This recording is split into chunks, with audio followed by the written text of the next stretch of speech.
Hey guys, Dr. Greg here, and on today's episode of the Daily Dose of Dr. Greg, it is straight up Ask Dr. Greg. We have gone through our social media accounts, TikTok and Instagram, and found some of our hottest videos, went into the comments of them, and are taking the most popular questions, and I'm going to address them today on our episode. Now, if you have a question that you would like for us to ask on our future podcast, just send it to us. Go ahead and DM us on any of the social media accounts. And we exist to educate, to empower, to give you the information. Now, respectfully, my answers are my opinions, right? I can't tell you to get on or get off of medication.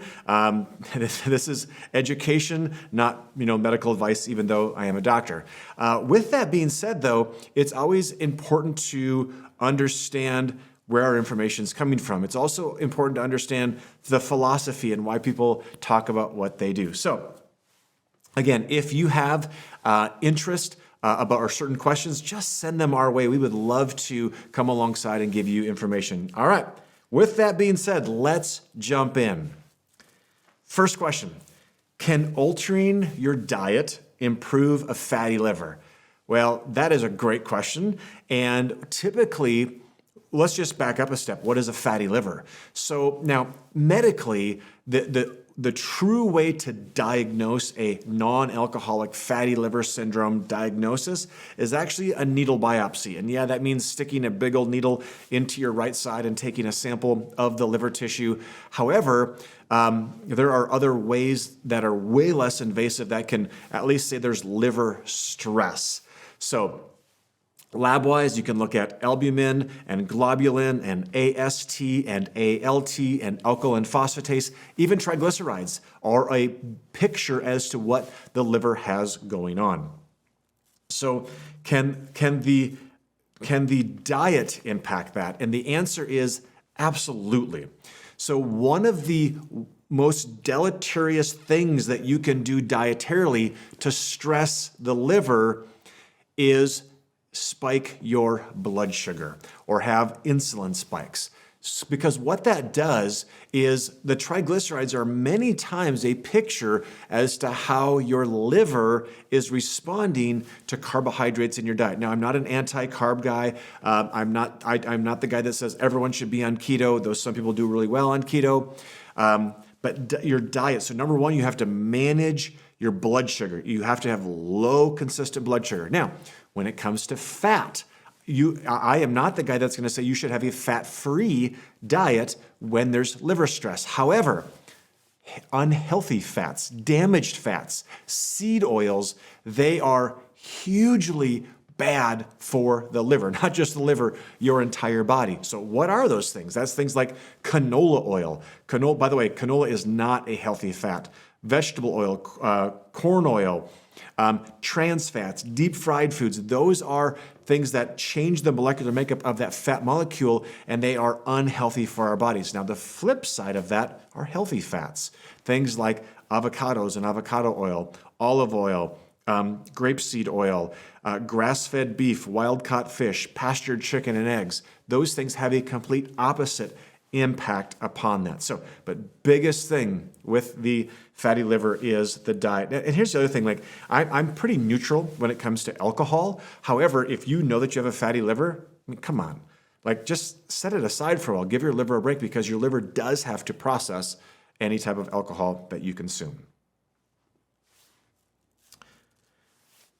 Should I be gluten-free and dairy-free if I have a Hashimoto's diagnosis? This is a great question, and typically I would tell people yes. And the reason for that is not because I'm anti-gluten and I'm anti-dairy. However, I know too much about how those products are produced, let's just say that. Actually, even the Mayo Clinic and their Mayo Clinic Health Guide even states that people with Hashimoto's should be gluten and dairy-free. Now, I'm not against dairy. I am against how most farmers raise and handle their cattle. I'm also not a real big fan of what pasteurization and homogenization does to the dairy molecule. So for example, in some states, it's legal to go and buy raw milk from a dairy. That's part of it, but also I would want to make sure that that cow is grass-fed, free-range, and organic in her upbringing so that she can be producing the very best product. Now, also, when it comes to dairy, we have to think like mammals, consume dairy during a phase of their life. Babies consume dairy in a phase of their life where they are developing very, very quickly, growing a lot. And I'm not necessarily interested in growing a lot.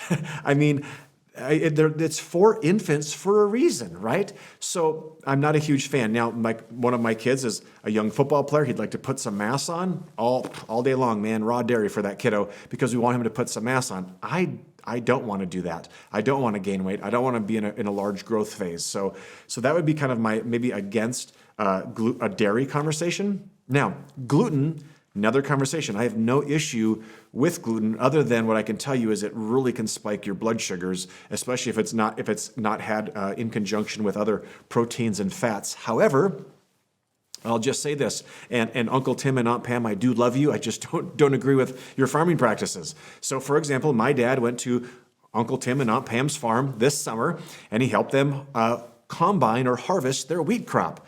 However, 10 days before they harvested their wheat crop, they sprayed the entire crop with Roundup. And it does two things really for a wheat crop. So understand that 10 days before you harvest a wheat crop, that wheat, that kernel, is a mature grain. So they spray for two reasons. Number one is it dries it out. And for them to make the most money that they possibly can at the elevator to sell their wheat, it has to be very consistent in its moisture. The second thing, if there are any green weeds or other plants in that wheat field and they didn't spray it, that green weed or plant is very, very hard on their combine. Now, in today's day and age, a good combine is like $500,000 or more. I mean, that's bananas. So what Roundup does is it kills any of those green weeds and dries them up so that they do not damage the combine. So again, I'm not against gluten, but I am not for glyphosate and what it can do inside of our bodies. Oh, by the way, there's actually lab testing now available to us to see how much glyphosate might be in somebody's body. It's actually a part of our total toxicity burden panel that we run at the clinic here in Minnesota. That panel has heavy metals, mycotoxins, which is the conversation of an environmental or food mold exposure that turns into a toxic fungus inside of the body, and then an environmental toxic measure where it looks at organophosphate fertilizers, pesticides, herbicides, plasticizers, parabens, a plethora, about 25 pages of information on there. So I would recommend that if you have Hashimoto's, that you are gluten-free, dairy-free, and respectfully, I am a fan of the more of the paleo type approach from a dietary standpoint. So really the only gluten or dairy inside of that might be like grass-fed butter or ghee. So that would answer that question.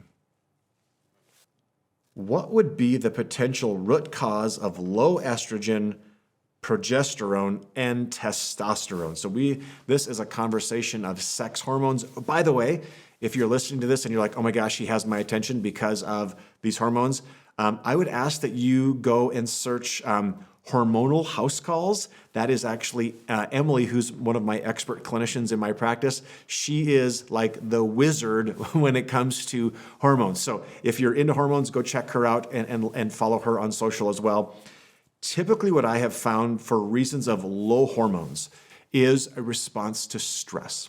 Now, when we think of stress, we think of like worldly stress, like emotional stress, like I work too much, I have relational stress. But stress can come in many forms and fashions inside of our body. So we can have infection stress. So you could have an underlying set of infections that potentially, unbeknownst to you, are causing systemic stress in your body. You could be exposed to toxicity. Like, for example, you could be working or living in a potentially toxic or moldy environment. And even though you don't walk into that space and you have all of these respiratory symptoms, they are an impact or a stressor on your body. So those things can absolutely have a deleterious impact upon sex hormones. What I've also found when it comes to sex hormones is dietary stressors. One of the most impactful things is blood sugar spiking, because then it messes with other hormones like insulin, and it causes a shuttling and a moving around of some of those sex hormones. Poor sleep. Poor sleep is absolutely a killer to hormones. And then again, this question could be a 12-hour weekend seminar, but there are so many reasons. And by the way, it's not a lack of hormones in your body. Please do not jump straight into, someone giving you a bunch of hormones. I'm not against hormones, but it's never a first-line therapy when it comes to addressing your body and what's going on. And for some women, you might be a menopausal woman and you are just naturally producing less hormones. And in some cases, bioidentical therapy may be something to consider, because there is actually some pretty favorable research on optimizing those sex hormones through those menopausal years. So something to think about there. I have chronically low ferritin. What would be the underlying cause? So ferritin, first of all, what is ferritin? Ferritin is an iron store inside of your body. And there are optimal levels of ferritin. Actually, let me just look up I actually had a question on this just yesterday. So let me go in and take a look at that. Okay, ferritin numbers. Here we go. If you are a premenopausal female, your ferritin, the optimal functional medicine range is between 10 to 120. If you are a postmenopausal female, the optimal range is 10 to 250. And for guys, it's 30 to 225. So the question here, though, today is in regards to low ferritin. So low ferritin, again, so ferritin are your iron stores. So low ferritin would simply say you have low stores. Well, if there's low iron stores, it typically tells us that they are being used throughout the body. So if you have low ferritin, then we want to look at things like serum iron or hemoglobin or transferrin saturation. I would say that there is unquestionably this conversation of there being either anemia or potentially infection on board. Advice for migraine sufferers. Man, migraines are really a tough conversation, and a lot of people are impacted by them. I guess the first thing, and a lot of people have done this, but try to track and see where did these come from? Where do they come from, but do they happen, if you're a female, do they happen at certain times throughout your female cycle? Are they around ovulation or menstruation, to see if there's some association with that? See if there's any, hey, every time I go into this room or every time I go to work, because sometimes there can either be an environmental conversation or honestly, there could even be an emotional attachment to migraines. Migraines are typically a symptom of something else going on inside of the body. Now, again, I'm not trying to say just suffer with your migraine, but typically I would love for you to look at liver function, kidney function, infection, hormonal imbalance, micronutrient deficiency. Instead of trying to find a magic drug or supplement that helps with migraines, let's look and see if there's something better from a root cause standpoint. Graves' disease. Speak to this. So what is Graves' disease? Graves' disease is an autoimmune hyperthyroid condition. And this one is not to be taken lightly. And respectfully, if you have Graves' disease, you must be under the care of a medical professional. A lot of times the approach with Graves' disease is to either surgically or radiographically eradicate or remove the thyroid gland. Now, that isn't always necessarily supposed to be the first step. So hopefully the clinician that you're working with can kind of figure out okay, why is your system going hyperthyroid? So to look at the pituitary gland and potentially a pituitary tumor. But Graves' disease in and of itself absolutely requires further testing, and it requires someone that really understands bigger picture. And respectfully, I would say if you're told that the only option that you have is to just lop out the thyroid, it might be worth looking for some other specialists that really know what they're doing when it comes to the thyroid. Let's talk about infertility. I tell you what, infertility is a big deal. I believe I saw a statistic someplace that said roughly 1/3 of couples suffer from infertility. And my philosophy states that the body responds appropriately to its environment. So if you are infertile, the question has to be, why?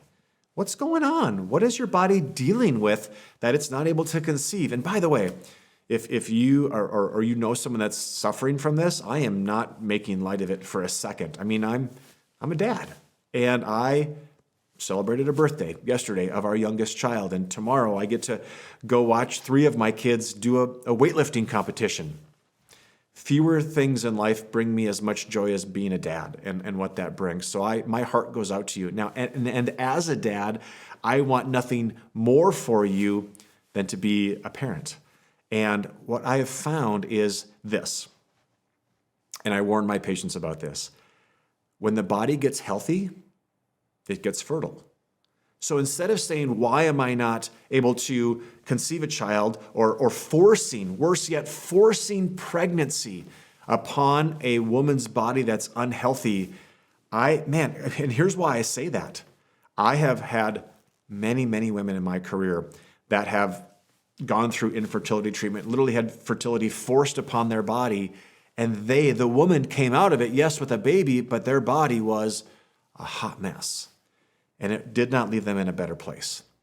So we don't specialize in infertility in our clinic.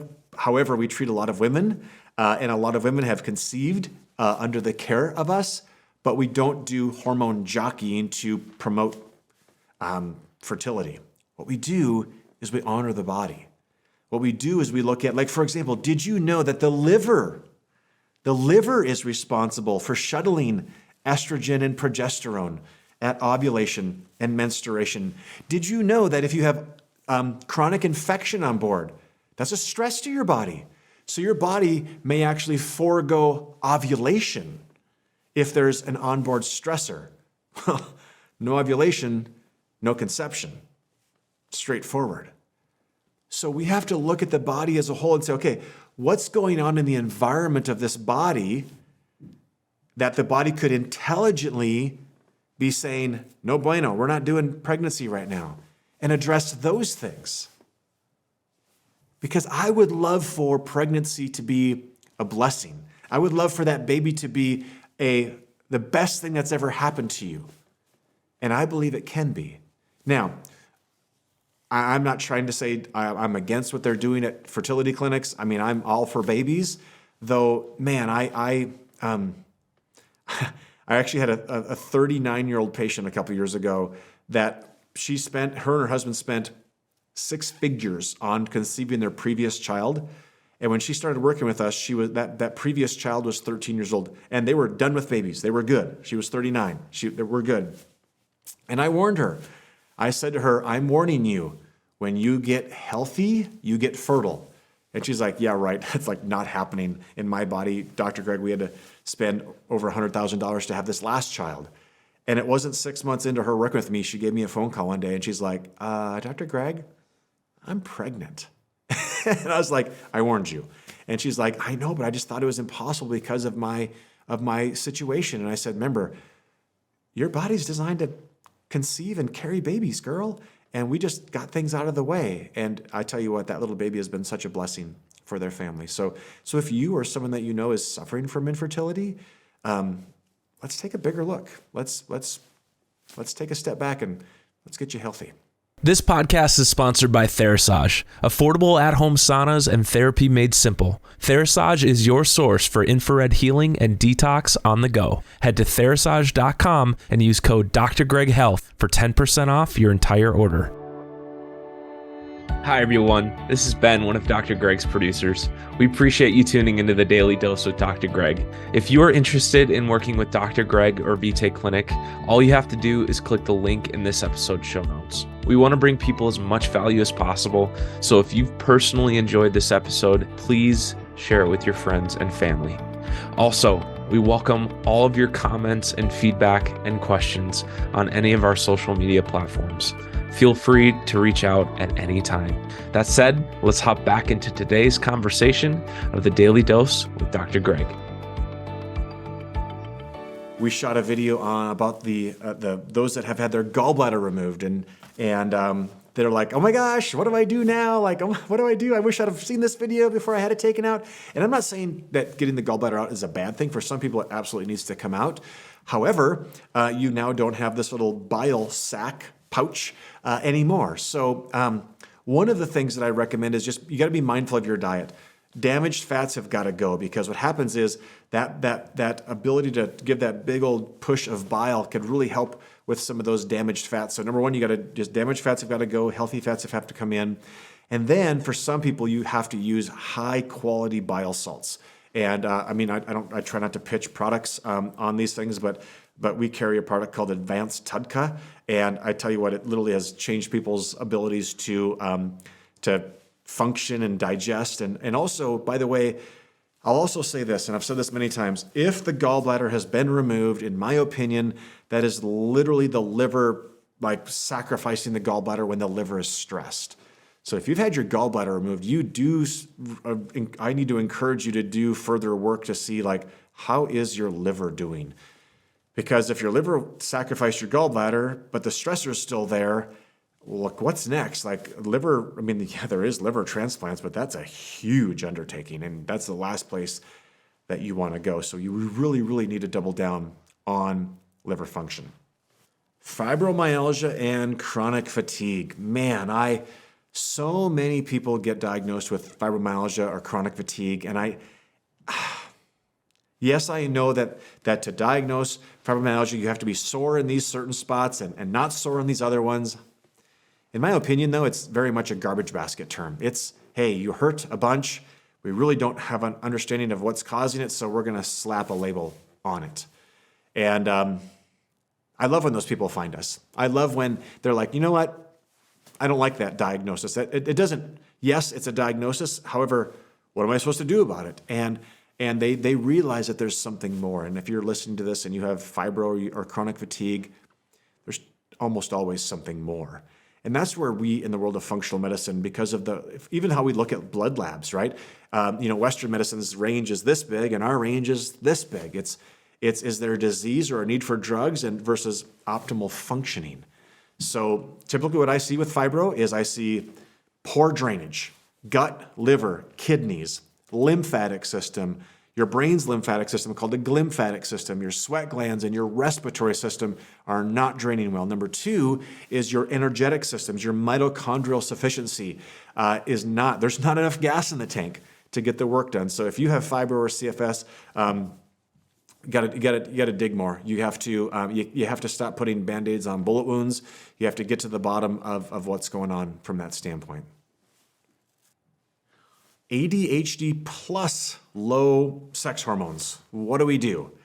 You're not alone. The first thing I'll tell you, whether it's low estrogen or low testosterone or lower progesterone, and even ADHD. Again, I'm not trying to discount ADHD. Respectfully, I've had people, slap that label on me. And here's what I'll tell you.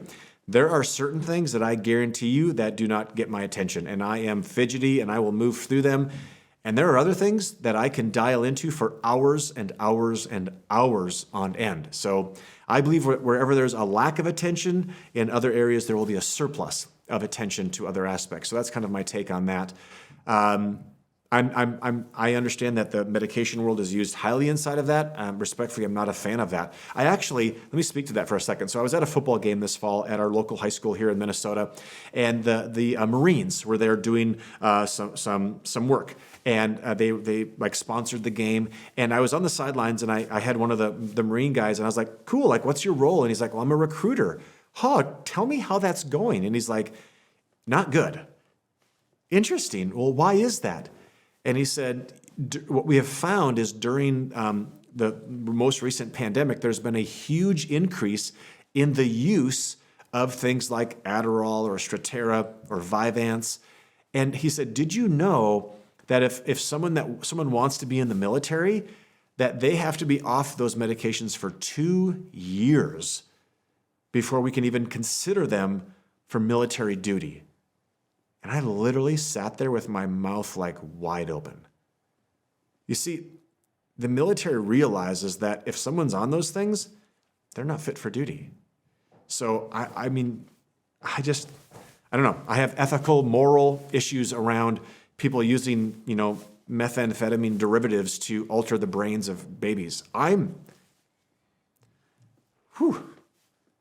grateful that my parents didn't give me those drugs as a little kid. I wouldn't be doing this right now.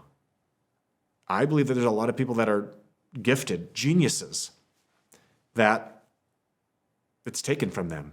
So I believe that there needs to be a better understanding. I say this because I've done a ton of work with kids on the autistic spectrum. I believe that autistic kids, for the most part, because I've worked with actually many savants in my career, they're brilliant. They're absolutely brilliant.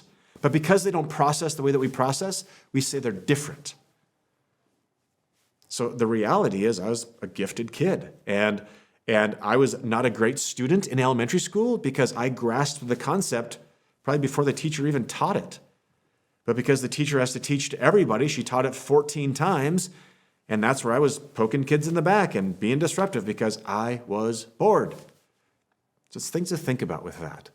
So if you have ADHD, also for me, it helped me to understand how do I process. And when you have ADHD, you process very quickly. So even to be able to slow down and ask, why do I process? How do I process? And then to even have the ability to process differently. To say, is that how I would like to process that situation? And then to give yourself the grace to do it potentially differently. It's quite encouraging. The hormones, in regards to that, typically it's the system just driving, which can be a part of ADHD, and you're just gobbling up those hormones. So you'd want to take a bigger picture. Look at liver function, look at gut function, look at micronutrient status, vitamin D, B12, folate, look at homocysteine, look at the cardiac system, look at the global sex hormone aspect, and really get an idea of what's going on big picture-wise, and then just slow down, process through it. You'll get it figured out. I know you will. All right, I'm going to do one last question, but before that, I'm going to plug us a little bit. So you guys know that I do use supplements in my protocols. We don't use a ton. However, there are times where it's the tool you have to use. So if you, at any place that you're listening to this, leave us a 5-star review, I will put your name in a drawing, and we will send you a bottle of my absolutely most favorite vitamin D product. That is a product called DV3. I've said this a million times. Good vitamin D products have 1 ingredient, vitamin D. Better vitamin D products have 2 ingredients, D3 and K2. And DV3, guys, has 21 ingredients, including vitamin C and many of the cofactors that actually make it absorbable. By the way, vitamin D is not a vitamin. It's a hormone. So it's important that we are taking the right amount and the right dosage of that. So put your name do a 5-star review for us, and you'll get your name in a hat. Also, if you have found value in what we do with these podcasts, the best compliment that you can give us is to share these things. That would just mean the world to me to get this information out there. Also, we have, thousands and thousands and thousands of comments every single month on social media. And there's a group of you out there that, we have to maybe find a name for you guys. You're our warriors, though, because some people think that I'm crazy. And some people think that what does this guy think he knows? Well, the reality is I've been doing this for over 20 years. And I'm not just out here to get my name out. And a lot of you you're my warriors. You're the ones that are defending me, and you're the ones that are standing up for the truth of what's going on. And I want to commend you, and I honor you. And I don't know, maybe we need to make like a Dr. Greg Warrior T-shirt or something like that. That would be awesome. Maybe it needs to be a better word than warrior. We'll figure it out. By the way, if you're one of those people and you have a better term for who you are inside of us, I want to acknowledge you. You're part of our tribe, and I'm here to encourage you. And I'm also thank you. I mean, it totally means a lot to myself and my team and the mission that we're behind here. So, terrible heartburn and reflux. What do I do? Now, some people are on medications for this, and my goal is not to take you on or put you off medications. By the way, legally, I can't do that. By the way, this is also not go and take a digestive enzyme. See, oh my gosh, I'm going to say this. Okay. So my beef with natural medical clinicians is they're like, oh yeah, I'm different than medical doctors. I don't just patch symptoms. But they're still doing this for that medicine, right? Oh, I'm not going to give you Prilosec. I'm going to give you a digestive enzyme. How's that any different? How is that any of a different approach? It's still a this for that approach. Now, here's what I have found, for whatever it's worth. I, about 5 years ago, went to a physical therapy seminar. There's a guy in Lincoln, Nebraska named Ron Ruska, and he has a clinic in Nebraska, and he also trains physical therapists around the world through something called the Postural Restoration Institute. We'll link to all this in the show notes. So I went to this seminar talking specifically about something called the zone of apposition. And I went to it because a friend of mine is like, hey, this is really helpful for people with like shoulder and hip issues. And I'm curious. I love to learn new things. So I went to the seminar. Now, prior to the seminar, if someone was in my practice and they had indigestion, acid reflux, I would check them for something called a hiatal hernia, which is literally where the stomach pushes up through the hole of the diaphragm. And then I had a physical medicine modality where I would literally put my hands like into their stomach and try to pull down on their stomach. Not very, it didn't feel good, let's just say that. So I went to this seminar about 5 years ago, and I went to the seminar in Lincoln at the Institute, and I learned this thing called the zone of apposition. And again, we'll put this into the notes. And long story short, what Dr. Ruska, I don't know if he's a doctor, Ron Ruska, physical therapist, postulated was that the right lung, the right diaphragm, becomes neurologically less active. There's less tone to that. And he felt that we do the lion's share of our respiratory work through our left lung. So long story short, I went to this seminar and I had an injury to my pelvis from a bounce house of all crazy things. And what I can tell you is, so in these seminars, you workshop on each other. So I had this physical therapist that was practicing this technique on me. And prior to this, if I did a squat or a lunge, I would get like these razor blade jabs through my pelvis. And what I can tell you is after one trial of this on me, I got off the table and I, at that moment and ever since, have had zero pelvic pain. And I can squat and lunge and do all those things with zero issue. What I found, though, is I started to do this. So Ron Ruska, the Postural Restoration Institute, it's very musculoskeletal based. So then I had a person who was having acid reflux and indigestion, and I was like, you know what?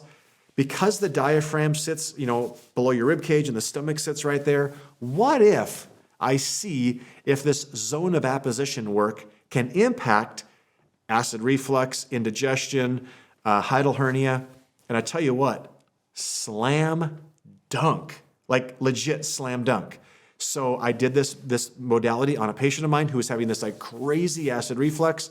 And then she got off the table and she looked at me like, what just happened to me?